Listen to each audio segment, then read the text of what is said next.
But one aspect that we haven't talked about, another thing from the framework that I sent you guys, is I don't think that we should just settle for the large gathering, kind of Sunday morning, smaller gathering, Sunday evening, midweek, small group stuff, but even one-on-one discipleship.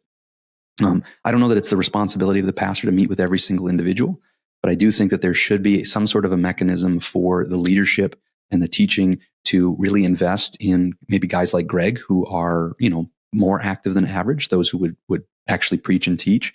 And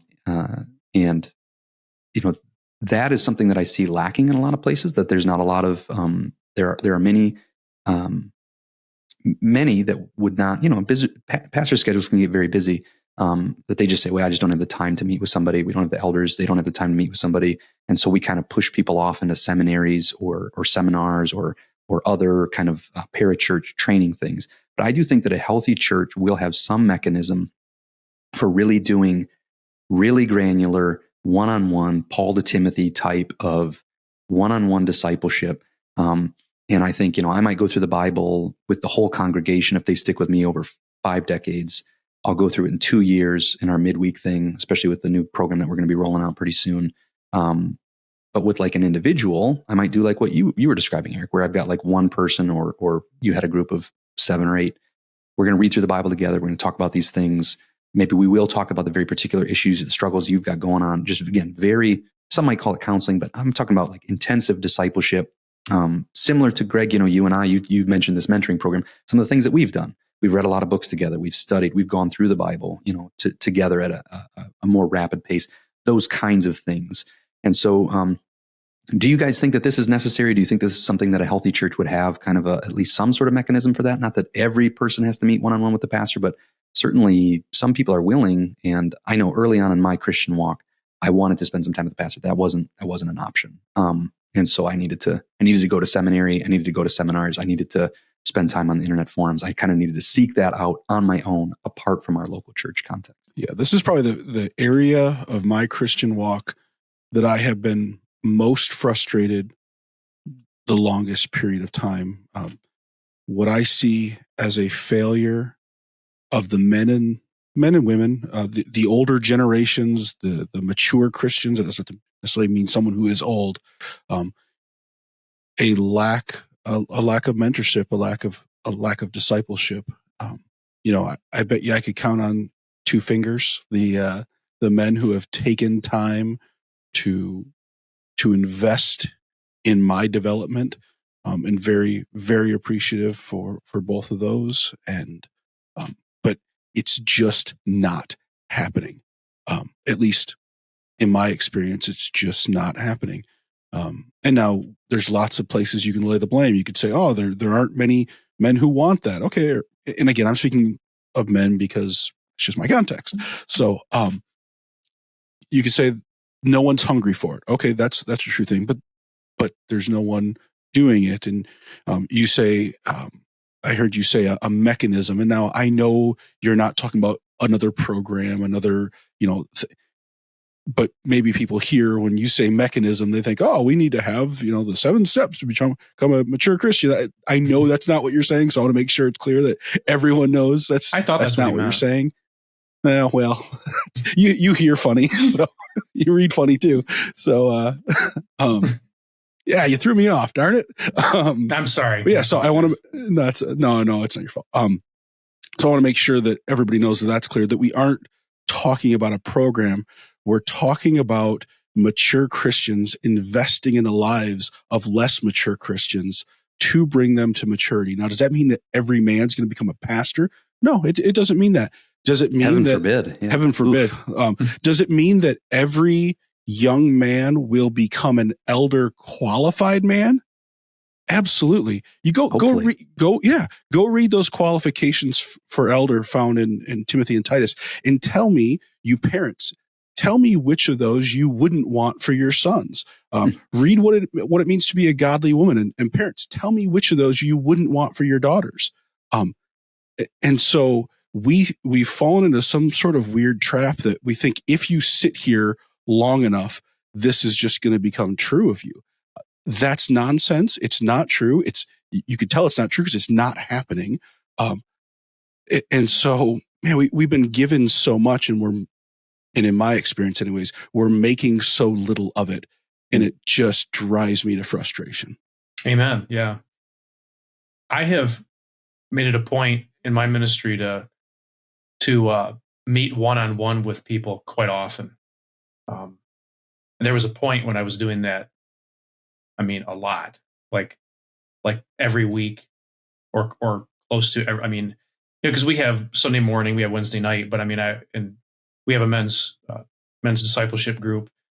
But there's many things that I've not done well at in ministry. But I have been I've consistently met with people one-on-one over the years, and I think that is so important. It is so important because there are things that people will share with you one-on-one that they're not going to share with a group. You can invest in people, I think, in a different way, in a deeper way, doing one-on-one. Not that you can't invest in people in other contexts, but I think one-on-one discipleship is so very important. I think every Timothy needs a Paul, as someone said. So yeah, we do meet as a church. We do have smaller groups, but one-on-one discipleship is vital. I think it's absolutely vital. And I actually had said this just a few days ago. I told our elders, I said, if you consider yourself a mature Christian, you need to be taking younger Christians under your wing and showing them, teaching them, and showing them by your example how to live the Christian life. Peter said that we're to be shepherding the flock and setting an example for them. 1 Peter 5:3. So we don't just teach by presenting information, although we do that too, but we teach by letting people observe the way that we live. And I guess maybe just that there was kind of an idea that I wanted to talk about just briefly. In the first century, you had the rabbi and you had the disciples. And the disciples would literally follow the rabbi around everywhere he went. And they would observe him.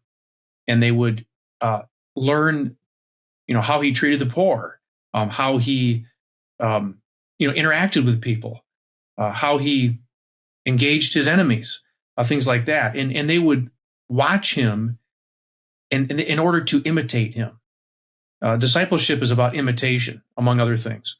And so if we're gonna lead people, we need to lead by example. We have to not only present information, but show them this is how you live. I'm going to show you by the way I live how you need to live, and in order for people to imitate us. Which very quickly, and Eric, if you can do this as the pastor of the church, if you can do this individually, well, that's excellent. It probably isn't going to be happening in a larger church context. So, it quickly becomes clear this can't be the responsibility of the pastor. But true, if you are, you don't need to be an elder either. But elders for sure ought to be doing this. So, what do you think? It's not your job to just sit in meetings, once a month or once a quarter, whatever your schedule happens to be. But you're a shepherd. Those words equally apply. You're an overseer. How are you overseeing people every Sunday morning?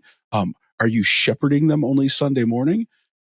These souls have been entrusted to you, and what a great way for a mature person who isn't currently serving as an elder to help hone those skills of ministry, should they be called to that role, by discipling a younger believer in the faith. And so, yeah, man, I'm going to get exercised. So, well, I think that this is, Greg, your experience, I don't think is uncommon.